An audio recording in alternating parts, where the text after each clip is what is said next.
Hi guys, in today's video I'm going to talk to you about how to interview like a pro. I'm going to talk to you about how to answer questions that you may not know the answer to, some typical hypothetical questions that may come up in an interview, and how to leave out an interview feeling like you nailed it. Let's talk about it.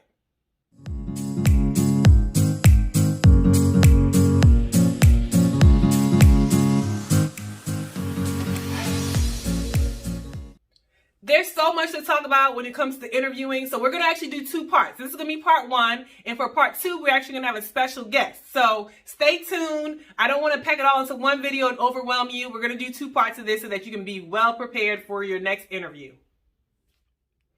Okay, in today's era, you may or may not have in-person interviews, right? They may be virtual. And so I'm going to talk to you a little bit about both, because bringing your presence in an online interview is different from being in person with the people sitting right in front of you.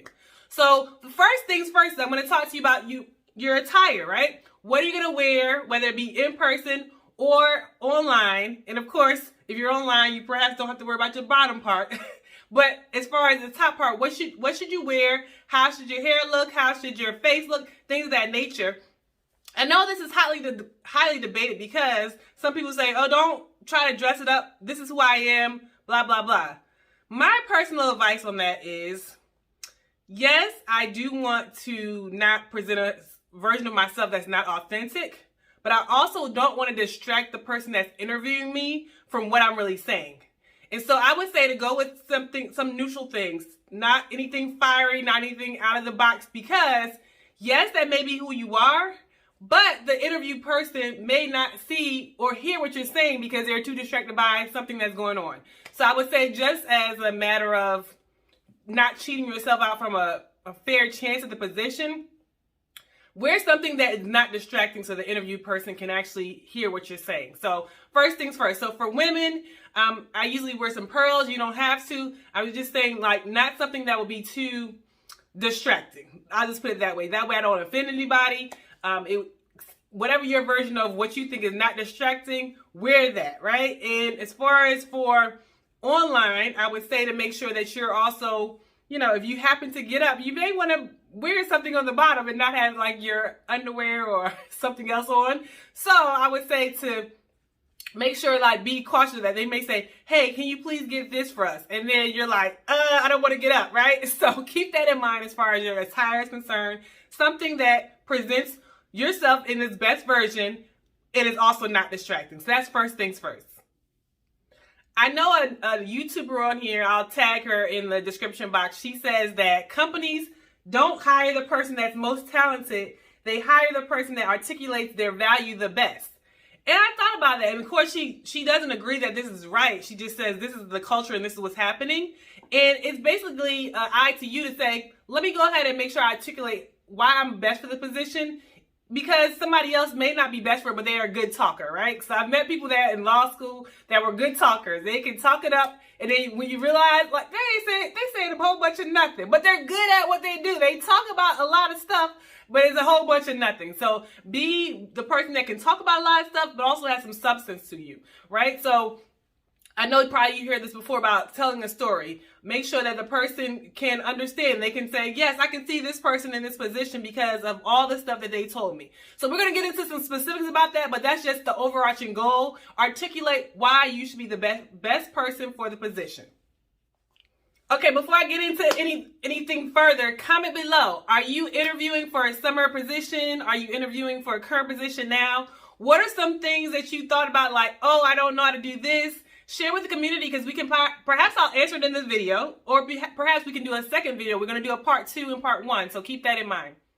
Okay, some of you may be like me. I have a lot to say, and when I have a whole bunch of stuff in my mind, I talk really fast, and it kind of gets jumbled up, and then I have to slow down, right? Slow down and think about what you say. It's not a race. Some of the interviews are timed, but still slow down so that the interviewer can actually understand what you're saying. And I know that's one of my weaknesses. So since that's one of my weaknesses, here's tip number 1. Practice with someone or multiple people before you actually have the interview.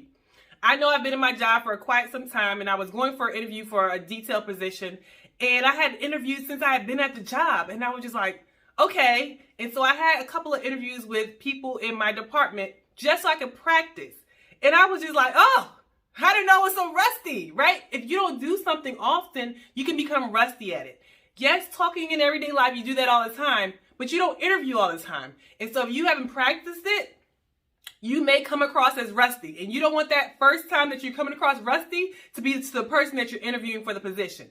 So I would say pull in some people that you trust, and especially if it's virtual, come on the computer and say, hey, can you just interview me? Give them a couple questions and see how you respond to it in that moment, right?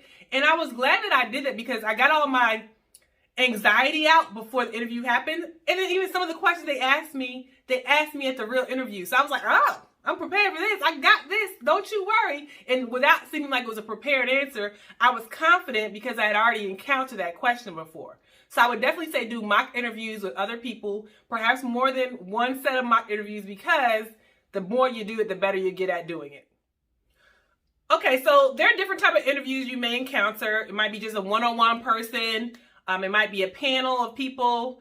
And some of them say, listen, we're going to give you 20 minutes to answer these questions, and here you go, right? So you have to kind of be prepared for whatever it may be. Sometimes you may know beforehand what's it going to be so that you'll know, like, oh, I'm expecting to see 3 people, or I'm expecting to see only 1 person. I know sometimes people feel like, okay, I got this, because they feel like it might be a conversational interview. And then they're kind of caught off guard when it's like, no, you have this set amount of time. We ask the questions, you answer the questions. We ask the questions, you answer the questions. It's kind of not of a conversation. It's not a back and forth, you asking about how your day is, things of that nature.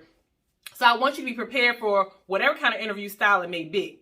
And I know if it's a one-on-one interview, then it may be a little bit more easy to build rapport with this one person. But don't be discouraged if you have 3 people, 4 people, 5 people. I know for the job I'm in now, I think there was a panel of 5. I want to say 5. And trying to build rapport with 5 different people who are sitting at a table in front of you can be intimidating if you are not prepared, right? But if you're prepared, you're like, thank you for the question to the person that's asking you, and then answer and begin to kind of like pivot your eyes to everybody so that everybody feels that you're talking to them, you're building rapport with all of them, and then bring it back to the person that originally asked you the question as you end your question. That's what a tip I would say for panel interviews.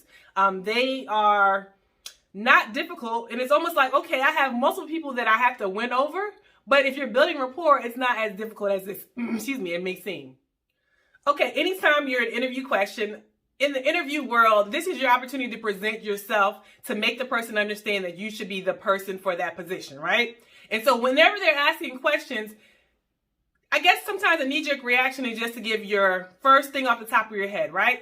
And yes, that may be the right answer, but you also want to bring it forward that you are the good person for the position, right? So they may ask you a question, you've never done this before, right? Why should you be in this position? Why should we hire you? This is your opportunity to highlight things that you've done in the past that also line up with whatever the position entails. And that's when it's good to have printed out what the job description was so that you know what they're looking for. And then you can highlight those things. In my previous position as a judicial law clerk, I did this, this, and this. I noticed on the description that the position requires doing similar things. My previous skills are transferable to the skills that you are going to be requiring of me in that position, right? It allows them to say, and then tell a story when you're doing it.